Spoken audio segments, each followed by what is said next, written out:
Hello viewers, কেমন আছেন? আশা করি আপনারা সবাই ভালো আছেন। আপনাদের সবাইকে লামিশা রান্নাঘরে স্বাগতম। আজকে আমি আপনাদের সাথে চিকেন রোস্ট রান্না করার প্রসেসটা শেয়ার করব। এই জন্য প্রথমেই আমরা চিকেনের পিসগুলোকে লবণ দিয়ে কিছুক্ষণের জন্য ম্যারিনেট করে রেখে দেব।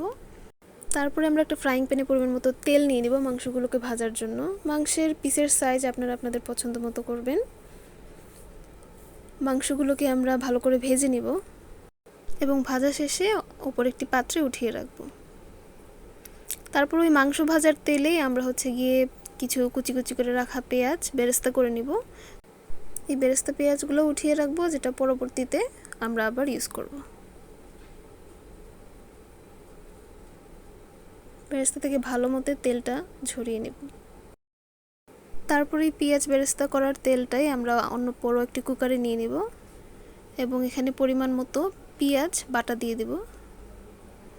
তারপর এই পেঁয়াজ বাটাতে আমরা একে একে অন্যান্য মশলাগুলো অ্যাড করতে থাকবো। এখানে আমরা রসুন অ্যাড করলাম, রসুন বাটা, এবার আদা বাটা। মশলাগুলোকে ভালো করে নেড়েচেড়ে মিশিয়ে নিয়ে এতে তেজপাতা এবং দারচিনি অ্যাড করে দেব। তারপরে এতে আমরা বাদাম বাটা দিয়ে দেব। তারপরে আমরা এখানে গরম মশলা বাটা দিয়ে দেব। এখানে আমরা এলাচি, দারচিনি, লবঙ্গ, জয়ফল, জয়ত্রী এগুলো একসাথে বেটে অ্যাড করেছি। তারপর আমরা মরিচের গুঁড়া দিয়ে দিলাম, হালকা পানি দিয়ে মশলাটাকে মিশিয়ে নিব ভালো করে।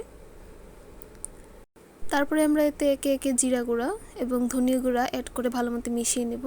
আপনারা চাইলে সবগুলো মশলা একসাথে দিয়েও কষিয়ে নিতে পারেন। তারপরে এখানে আমরা অ্যাড করে দিলাম ঘরে বানানো টক দই। এই টক দই বানানোর রেসিপিটা আরেকদিন আপনাদের সাথে শেয়ার করব। তারপর হালকা লবণ দিয়ে দিলাম, পরিমাণ মতো লবণ দিবেন আপনারা। এই পর্যায়ে আমরা অ্যাড করে দিচ্ছি টমেটো সস, এটাও আপনারা পরিমাণ মতো অ্যাড করবেন। তারপরে আমরা আগে থেকেই ভেজে রাখা চিকেনগুলোকে অ্যাড করে ভালো মতো মশলার সাথে মিশিয়ে নিব। কিছুক্ষণের জন্য ঢেকে দিব। মাঝে মধ্যে আমরা মশলাটাকে নেড়ে দিব যাতে কি সেটা কুকারের নিচে লেগে না ধরে। আবার কিছুক্ষণের জন্য ঢেকে দিব আমরা। তারপর আমরা কয়েকটা কাঁচামরিচ আর দুধ অ্যাড করে নিব। ভালো করে নেড়েচেড়ে মিশিয়ে নেওয়ার পর গরম মশলার গুঁড়া দিয়ে দিব।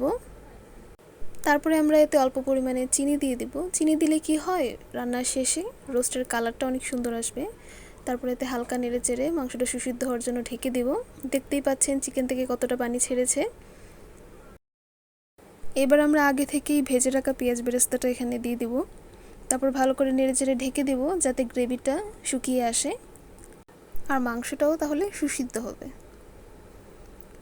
এই তো তৈরি হয়ে গেল আমাদের মজাদার চিকেন রোস্ট। ধন্যবাদ সবাইকে।